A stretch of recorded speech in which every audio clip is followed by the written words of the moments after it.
On a January morning in 2020, Detroit police arrested Robert Williams in his driveway while his family watched. The entire justification for putting him in handcuffs was a facial recognition search run against a state database. Williams's expired driver's license photo came back as a match, the ninth best match. During questioning, an investigator put the surveillance still in front of him. Williams pointed out the obvious: the man in the photograph was not him. The officer looked at the mismatched photo, looked at Williams, and replied with a sentence that defines modern automation failure. "The computer says it's you." A trained investigator looked at the man, looked at the digital match, and resolved the conflict in favor of the machine. The evidence of his own eyes lost to a system that had, presumably, been useful many times before. The resulting lawsuit cost Detroit $300,000, but the settlement's real consequence was a mandated workflow redesign. The police department is now strictly required to gather independent, corroborating evidence before acting on any facial recognition lead. In life safety and security environments, human doubt is not an attitude you can ask your operators to have. It is a mechanical control you have to build. Look at any AI governance document or critical infrastructure protocol today, and you will find a requirement for meaningful human oversight. But relying on an unmodified human to monitor a highly reliable system is a flawed strategy. The human brain's natural cognitive response to consistent accuracy actively disables that oversight. Researcher Madeline Claire Elish coined a precise term for this design failure: the moral crumple zone. When a complex automated system fails, the resulting responsibility almost never lands on the software.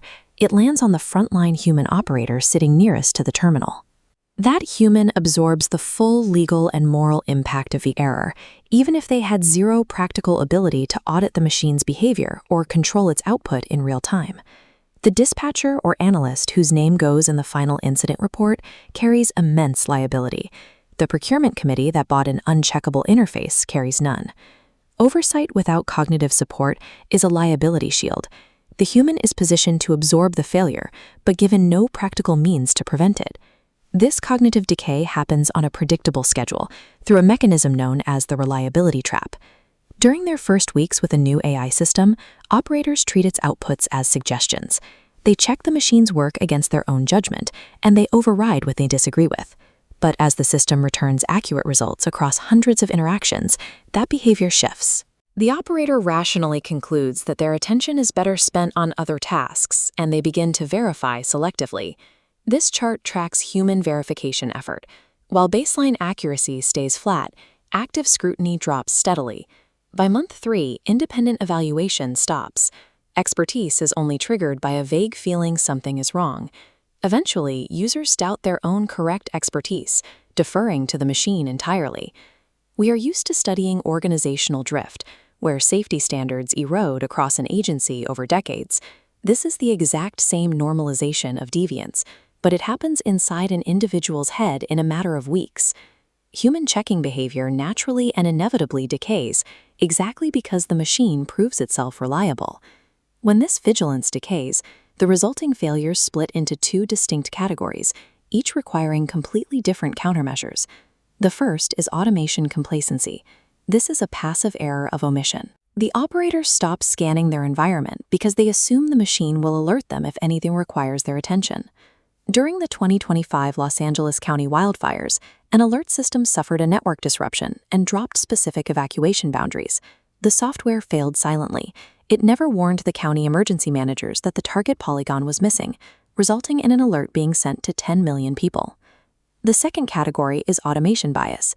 This is an active error of commission. The operator actually notices a discrepancy between the machine's output and reality, but executes the machine's command anyway. The clearest historical example of this occurred during the opening weeks of Operation Iraqi Freedom with the U.S. Army's Patriot missile batteries. Because a mass missile raid demands reaction times far faster than human cognition allows, air defense crews were doctrinally required to trust the system's automated target classifications. That embedded trust resulted in the system engaging and destroying 2 friendly aircraft, killing 3 aircrew. A Defense Science Board task force later concluded that the system was given too much autonomy, and crucially that there was no designed counterweight to check the operator's trust in the machine. Whether a system fails silently by omitting data or actively overrides an operator's better judgment, Highly reliable automation structurally removes the human's ability to disagree until it is too late. The pressure to agree with a machine has roots in a phenomenon identified in 1951. Psychologist Solomon Asch placed subjects in a room with actors who confidently gave obviously wrong answers to simple visual tests. The subjects routinely overrode their own perception to match the false group consensus. In a modern workflow, an AI system functions as an unusually powerful confederate. It never gets tired, it is always available, and it is frequently correct. Modern large language models exacerbate this dynamic. They deliver their outputs in fluent, polished prose, projecting a calm, objective expertise that humans are least equipped to argue with. Inside a government agency or corporate operations center, disagreeing with an AI tool is socially expensive. The software has been procured, funded, and formally ratified by leadership. An analyst who rejects an AI summary isn't just disagreeing with a string of code. They are forcing themselves to stand apart from the perceived consensus of their entire organization. If operational dissent requires individual courage, it will inevitably fail. To survive contact with a reliable machine, dissent must be structurally cheap to execute. Making dissent cheap requires building cognitive friction directly into the software.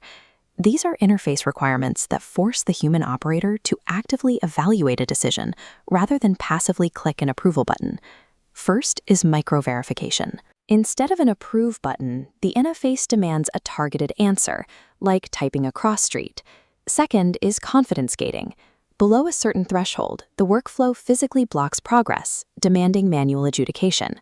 Finally, negative provenance. The interface must display exactly which sources it excluded. The third pattern steps outside the interface entirely, required manual flying. Just as pilots must log manual flight hours, analysts and operators must periodically draft reports or run call sequences completely without AI assistance to prevent critical skill decay. Finally, for the highest stakes decisions, the interface must enforce mandatory critique. The system generates a logical countercase to its own recommendation, and the human decision-maker is forced to formally argue against it. These patterns take the abstract concept of professional skepticism and translate it into strict, non-negotiable software requirements. Most organizations measure the success of their human oversight by looking at coverage, tracking what percentage of AI outputs received a human review. That is a highly misleading metric. The primary health metric should be the override rate. In a functioning system, the rate at which humans reject or modify the machine's recommendations should closely track the AI's actual documented error rate. If an AI system is known to have a 5% error rate, but the human override rate drifts towards 0, the review process has stopped functioning. It has become an empty ceremony. The second metric is the confidence acceptance correlation. Operators should inherently verify and accept high-confidence outputs much faster than low-confidence ones. If average acceptance times are flat across all confidence levels, it means operators are no longer reading the data. Automation complacency has fully infected the workflow. Operational gains like faster warning and better resource allocation depend entirely on trust. We deploy these systems because we need to rely on their results to move at the speed of the mission. The failure occurs when trust closes a very specific cognitive gap, the space between believing a system generally works and actively evaluating whether it worked this specific time. That gap is exactly where human judgment lives. It is the space where an investigator notices a mismatched photograph, or where an emergency manager catches a missing polygon before millions of phones light up. Keeping that gap open is not a matter of hiring more conscientious people. It is a matter of demanding procurement and design standards that mechanically refuse to let human doubt disappear.